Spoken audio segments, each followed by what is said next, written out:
Welcome to Heart2Heart, stories about living well with heart failure. This podcast was created for the Heart Hub, the Ted Rogers Center for Heart Research, patient, caregiver, and family education website. I'm Anne Simard, staff scientist at University Health Network.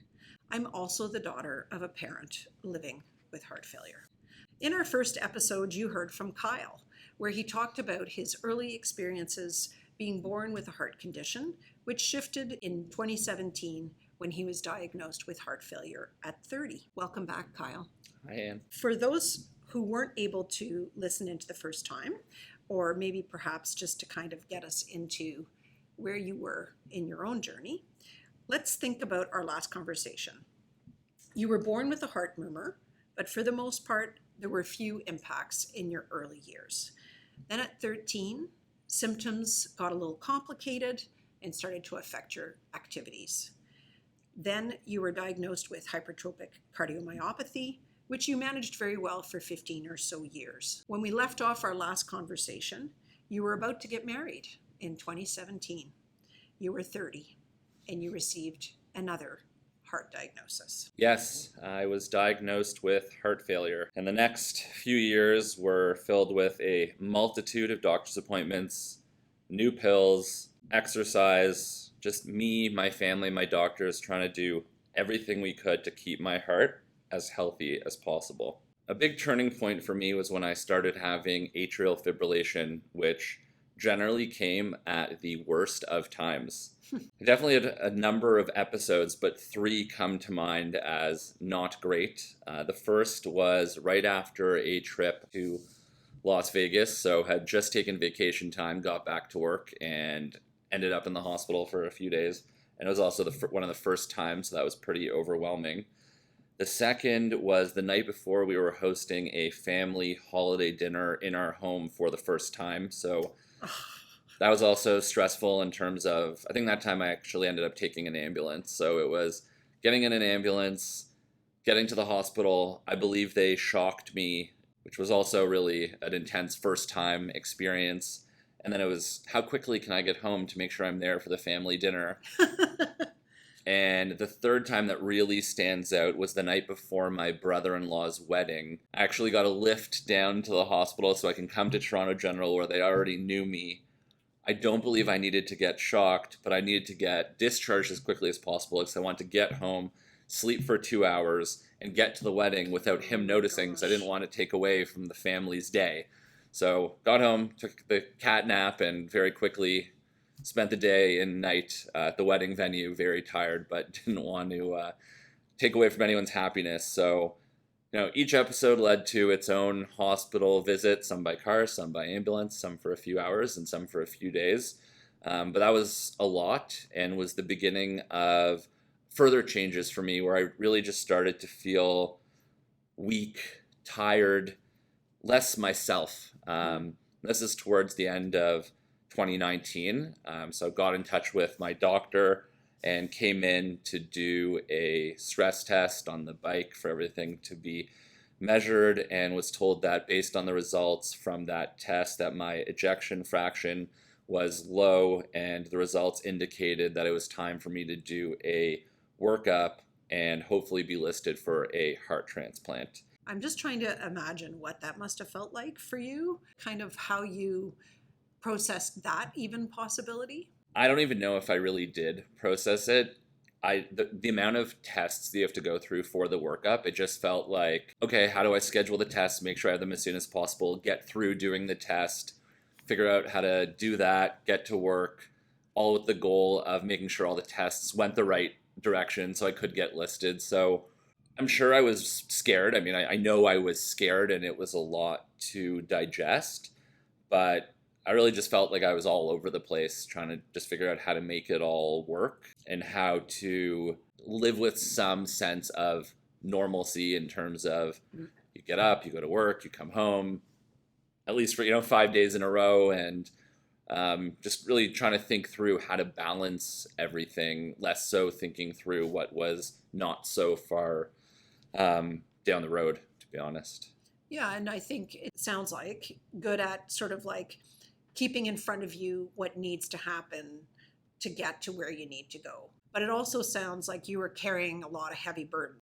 Tell me a little bit about how do you tell the people around you that that's what's happening? How do you tell those you love that you're on a transplant list? Yeah, it was an interesting sort of process and evolution, because when I was doing the workup, I didn't really want to tell anyone what was going on in case I wasn't able to get onto the list or the tests weren't headed in the right direction. So I was going to work every day feeling really sick, really nauseous. I was excusing myself from meetings. I'm sure people thought I just was drinking too much water and had to go to the bathroom, but I was throwing up. I was not, using the bathroom for other reasons. I was hiding it from friends. I remember needing to walk 2 or 3 blocks from somewhere with a friend and hoping that we would take the car instead, and they wouldn't really ask why we couldn't just walk the 2 or 3 blocks, which thankfully they didn't. And again, in my head the whole time I was worried about that and not even necessarily thinking through what was happening in that moment. But at a certain point I knew it was time, and as the tests were getting over with and I was getting positive news in that the bigger tests were done and it was looking likely like I'd be listed, I tried to sit down and think about what the right process would be to inform everyone that was going on. So close family members knew throughout. My dad was talking with his side of the family and my mom was talking with hers, and I was always keeping my wife's family in the loop and my sister and whatnot. But at a certain point, I think I sat down and just actually put together a list of the close friends that I wanted to tell what was going on. And at the time, I thought the right thing to do was send everyone a sort of standard-ish text message telling them that I was sick and I was going to need a heart transplant, and basically said, if you have any questions or you want to chat, you can give me a call. Some people called right away and were like, what do you mean? What's changed? What's going on? And others literally texted back being like, okay, I'm going to take a couple of days to digest this, so when I call you, I'm not going to be crying. And it was helping others really understand what was going on. And then same thing at work, right? I needed to tell a few layers of bosses what was going on. Heart problems is a hard thing to explain. Mm-hmm. A lot of people live a very long time with heart problems. Heart problems there's a huge spectrum of what they mean and look like. So one of the tactics I used, for better or for worse, is for some people I said, I'm sure if someone within your life at some point has told you that they have cancer, they're very sick, they could die, and they need a surgery to save their lives. And I just looked at them and I said, for me, it's my heart. It's not cancer, but I need to have this big surgery. And if I don't, I'm really sick and I could die. Mm. And I would just sort of sit there and wait and just see how they processed the information, and really just had to make sure I was prepared with all the answers that someone else might have when they're receiving that type of information. Did it feel strange? I mean, I listen to you and I think, okay, now, you're like the information giver, you're the interpreter, you're the therapist. But to be honest, like, you're the one who's going through this. How did you kind of like manage that, while trying to it sounds like you were trying to make everybody else feel better. Yeah, it was difficult. I think it was first and foremost figuring out on my own what everything meant, how I felt about it. I definitely talked about it a lot with my wife and even my parents. I thought a lot about how people might react the right way. And then there's also just workplace things, right? For the most part, everyone is a human being in terms of how they react to things. So they might freak out. They might have a good connection with you and feel bad for you on a friendship level. But then there's just so what does this mean for work? Is this your last day?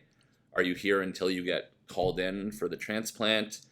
There's just so many aspects that I tried to think through how someone would react, and I just made sure I provided them with the information I thought that they might need at that time.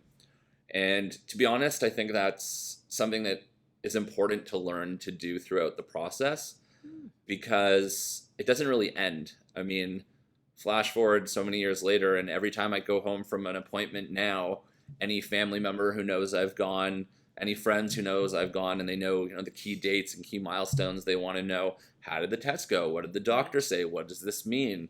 And so you're quickly digesting it yourself. Sometimes you just have the car ride home. And then it's, how do you disseminate that information to everyone else and make sure that they know what they need to know?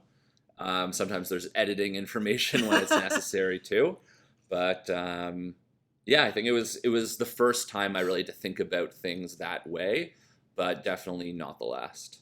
So once you got on the sort of transplant list, were you waiting for a long time? So I got on the list in, I believe it was January of 2020, and end result was a total of 9 months on the transplant list until I ultimately had a heart transplant. But there was a number of steps and things that happened in between and along the way. I can imagine. In those 9 months, are there some sort of standout moments for you as kind of waiting for it to happen amid a worldwide pandemic? Yeah, leading into the transplant, even the diagnosis and all that was a huge whirlwind. My son Max was born in January of 2019, and even throughout that year, there was so many highs of him being born, but also towards the end of 2019 is when I got really sick. So there was some real low lows there, and just seeing over time how when I deteriorated, how little I was able to do with him really was heartbreaking. And just the relationship you have with yourself, but also with ultimately turning into the patient that's no longer just a patient, but a patient that needs a caregiver is another sort of step in the process that comes with the deterioration over time. And that was one of the hardest and worst parts for me of the whole diagnosis process and living through the tests, getting on the list, and even getting all the way through, sometimes up until today, is just knowing the burden that you are placing on your loved ones who for sure want to be there for you, but just like you didn't ask for the diagnosis, they didn't ask to turn into a full-time caregiver on top of everything else that they have going on. So yeah, I mean, I really just dreamed of the future and prayed for the transplant, which was the last thing I wanted when I was first hearing about it just a few years before. But it really couldn't come soon enough. I just wanted to have better days where I could be the partner I had been and knew I could be and wanted to be, and then have the strength to just spend time and build memories and have cherished moments with my son. And I just started to have fears that my wife would be raising him on her own one day, that he'd have to grow up without a dad. Yeah, you're going through a lot, and there's no right order. You're sort of experiencing all at the same time. But luckily and hopefully, I can imagine having a little 1-year-old would give you lots of moments of pause and giggles and silliness. I think you're sort of like you have like all these full-time jobs, one on top of the other, as you sort of saying, and just kind of managing within yourself, but managing within your family, within your work environment, and then waiting for that phone call, right? Sort of, which is kind of like the golden hope, right? Yeah, for sure. I mean, you're told about this phone call, and there's all these fail safes in place too, right? It's like, so they're going to call you, and if they don't reach you, then they're going to call the next number, which I think was my wife's number. And I was just like, okay, like I hope she answers the phone. You never know if she's going to answer the phone. And then it was like, okay, and I think you give 3 numbers. Then it's like, who's the third person? Like, who's going to answer their phone? But really, the pressure is on you, right? It's sitting on your phone and figuring out how to turn off the never ring and have every call ring through, everything comes through, because you can get that call at really any moment, and it's really all you're thinking about, right? It's like, how can I get that phone call? Why is my phone not ringing? Thinking back to the first call that I got, I think my wife and I were sitting at our dinner table just eating something small because I couldn't eat a lot. I was feeling really sick already, and phone rang. I definitely did not recognize the name or number, but I can't emphasize this enough. This is the only time in your life where you answer the phone no matter what it says. You don't care if it's someone trying to sell you something for politics. It doesn't matter. You answer that phone. And that time it worked out. I answered the phone and was informed that I would be a backup candidate Oh, wow. for a transplant. And what I understood that to mean was someone else was the candidate for the heart, and I was asked to come into the hospital. And if that person, for whatever reason, was not able to go through with the transplant, then it would be me. Okay. So, as such, it wasn't as much of a rush to come in right away, and there was a bit of time. So they asked me to come in the next morning. So, took down all of the necessary information and let the family members know that I wanted to let Oh my know. gosh, I can just imagine that text would have been And exciting. Yeah. yeah, and really just tried to find a way to go to sleep. I don't think I slept at all that night, but you need, like, in these situations, you need to, because you're already so weak. Like, not having a night of sleep is brutal. Yeah, I remember just heading down our stairs, and my son was there at this point. He was around 1.5, and it was still early in the morning, so he's a bit fussy, and sort of did my best. I think I gave him a bit of a hug and like a little kiss, and just, said like, all right, I guess I'll see you soon, because in my mind, I would see him soon, and it wouldn't be a big deal. But it wasn't a good goodbye. Yeah. I guess in those moments, you start thinking back to every movie and TV show Yeah. you've ever seen, and there's this epic goodbye where he's in the best mood, and somehow, even though they're not a big person, they like hug you back and do all those things. But there was nothing, picturesque. Life doesn't always match the Yeah, perfection for of the sure, film. for sure. And so my wife drove me down to the hospital and was dropping me off, and she got out of the car. We had a hug and a kiss, and we just joked with each other like, there's no way, like, this call wasn't meant for me, and I'm just a backup candidate. Like, I'll call you in an hour, you'll be back, and we'll go home, and then I'll hang out with Max, and it won't be a big deal that it wasn't a good goodbye. No big deal. And that was I'm guessing that's not what happened. yes, that is not what happened. So originally, can't remember who, but someone came into the room that I was in and said, the first candidate is not going to be able to take the heart, and it will be for you. So let's get you into this one last test that's really important, and once that's through, we'll be able to let you know exactly when the surgery will take place. So got in touch with my wife and my parents and was like, it's going to be me. I'm going to go through. All good. I think a lot of the day had already gone by, so I was like, don't worry about me. Have dinner, go to bed, do your own thing. And it's COVID, so you're by yourself in the hospital. Yes. Right. And I did not pass this last test, unfortunately. And the heart, therefore, was not for me. What I had found out was that the pressures in my chest were too high. And I was no longer a candidate for transplant at all, based on how high the pressures in my chest had gone.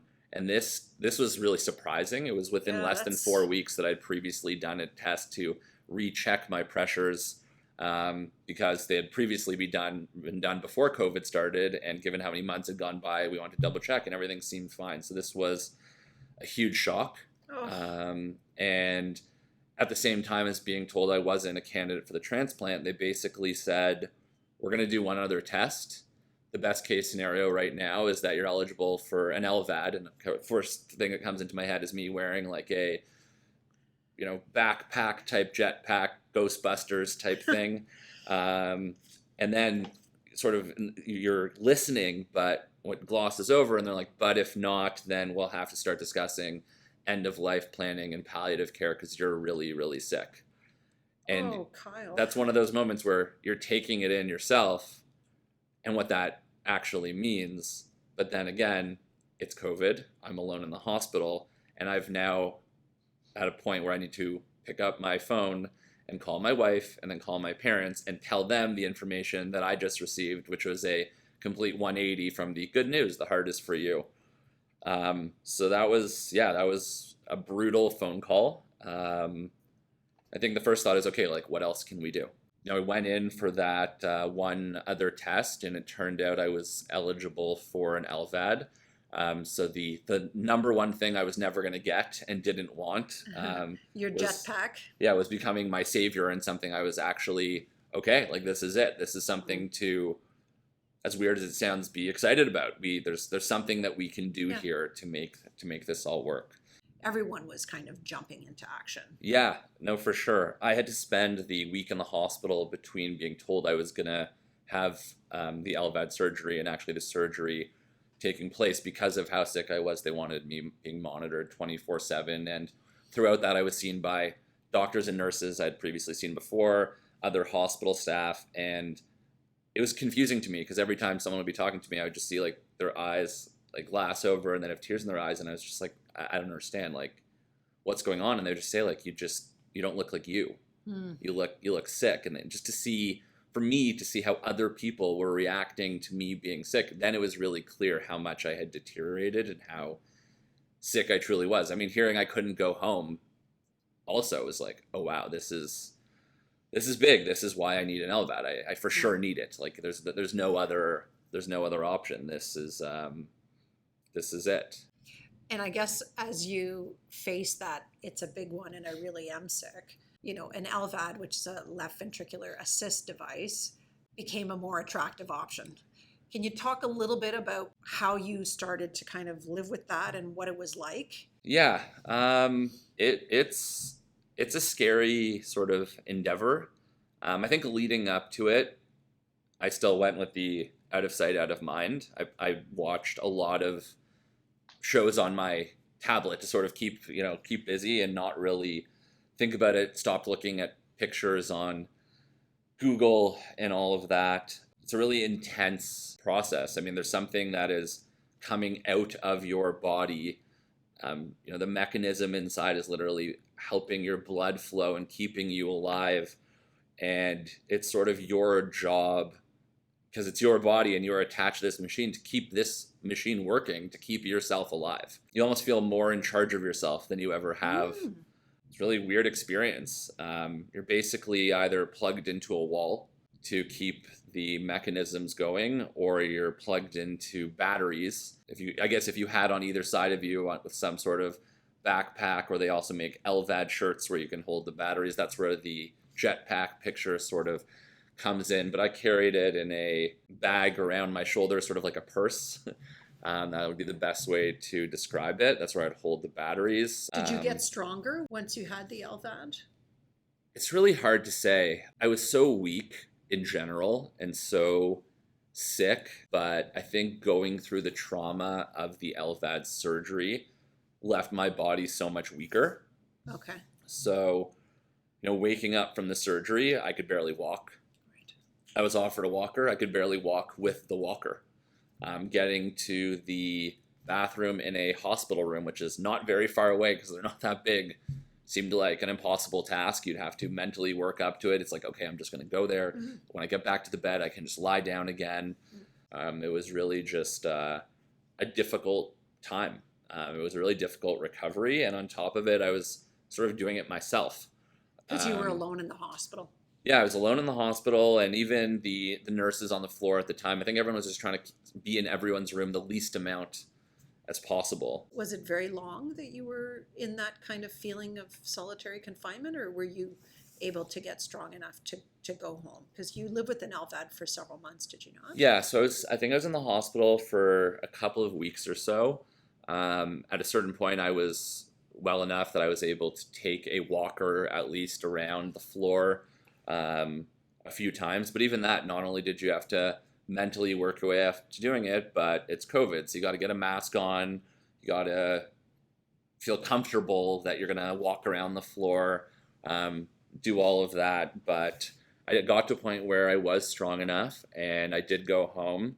And that was also really scary in its own right. There's just all of these fears. I mean, being in the hospital was terrible, but there were still doctors and nurses everywhere. Yeah, you always had a backup. Yeah, you feel safe, right? And just going home, not having a doctor or nurse there if something were to go wrong, because that's what's going on in the back of your head the whole time, right? You're thinking to yourself, okay, like, what if the LVAD stops working?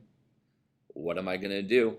It's not going to be okay. And in the hospital, there's someone a few feet away who knows how to deal with it. At home, that's just not the case. And you have to go through like a lot of training in order to be able to go home. Mm-hmm. My wife was allowed to come back into the hospital for training only. There was no visiting. Like she'd come in, training, go home. There was no like an additional 5 minutes of let's just sit and talk to each other. It was really like just coming in for just training and then to leave.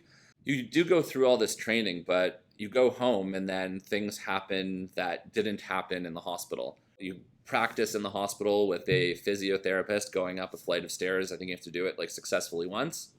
But then you go home and you do your stairs 2 or 3 times. And then time 4, an alarm goes off and it turns out it's a blood pressure issue. Right. So you quickly have to sit down and then you have to call the cardiologist on call and you have to say, here's what happened. And then they're going to give you advice. Do you have to come in? Do you have to change a medication? What do you need to do? And whatever training you go through, like living through it in that moment is a completely different experience. But for you, like, was it always a temporary, I'm going to do this because it's going to get me to where I need to go? How did you kind of navigate that space? Like, you've got to navigate and manage, like, every day managing, you know, complex medical machinery. Then you're probably not feeling the greatest, even though you're, I hope, feeling a bit better.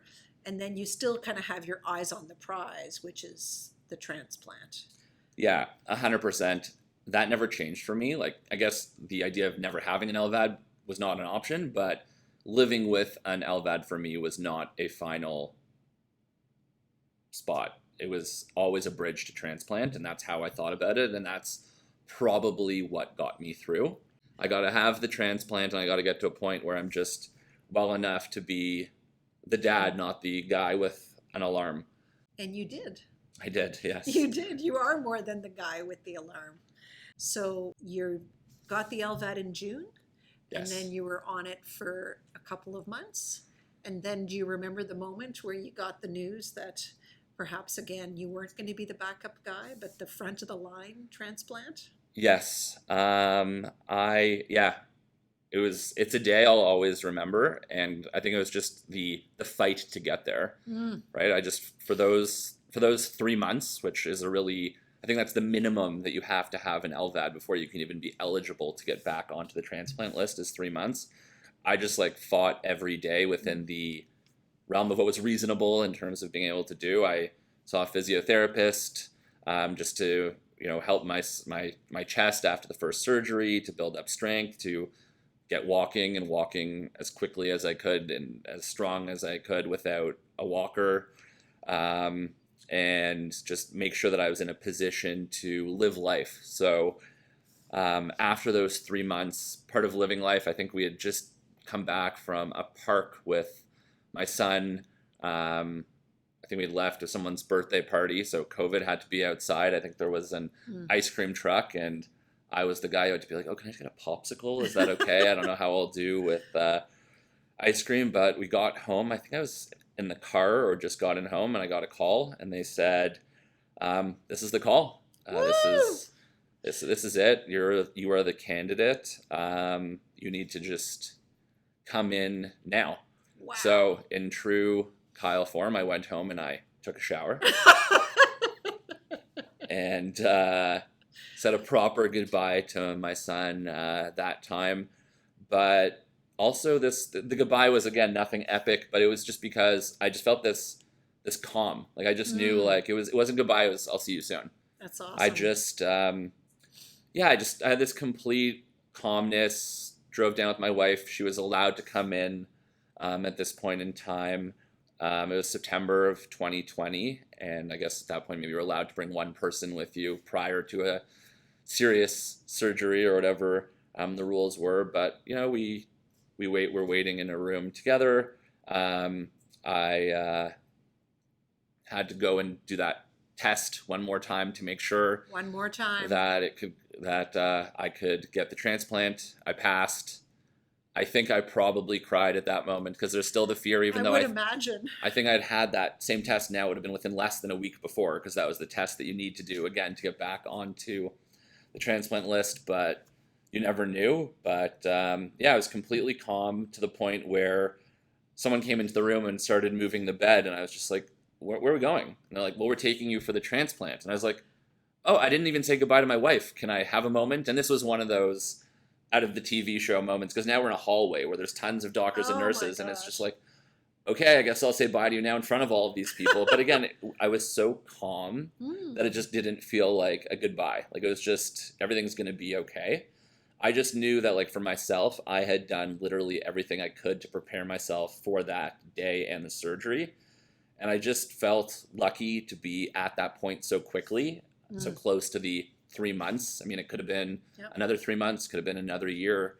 And some people don't get to the point of transplant and do end up living the rest of their life with an LVAD. So I just felt really lucky. And I also knew that I was at the best hospital and had an amazing medical team, and that it was going to work out. Not to kind of spoiler it, but here we are post-transplant. I guess one of the questions I would ask you before we talk about that post-transplant life is, if you could go back and whisper in your own ear, what would you tell yourself? A version of the truth. I think I would just say, everything's going to be okay. And everything you're doing is just to get you to a step closer of the life that you want and to where you want to be. And just that you're strong and you're stronger than you think, and you can do this and you can do more than you think you're capable of. And it's all worth it, and just to do what you need to do. Well, having you here certainly is worth it. I think, saying that you are strong is an understatement. Thank you. It is quite a journey. So we'll pause at this moment, at this juncture in your story. It's a very exciting one. So thank you, Kyle, for sort of sharing this very powerful, difficult phase, I think, of your journey. Of course. And to everyone, thank you for listening today. We were joined by Kyle, and I hope as you listen to his story, if you or someone you love has problems with their heart function or has been diagnosed with heart failure, please do visit our website, www.ourhearthub.ca. You'll find there are lots of other patient and caregiver stories, medical and treatment information, and importantly, supports that might help you manage, like online communities. Stay healthy and stay safe, and all my thanks to you, Kyle, for sharing your story.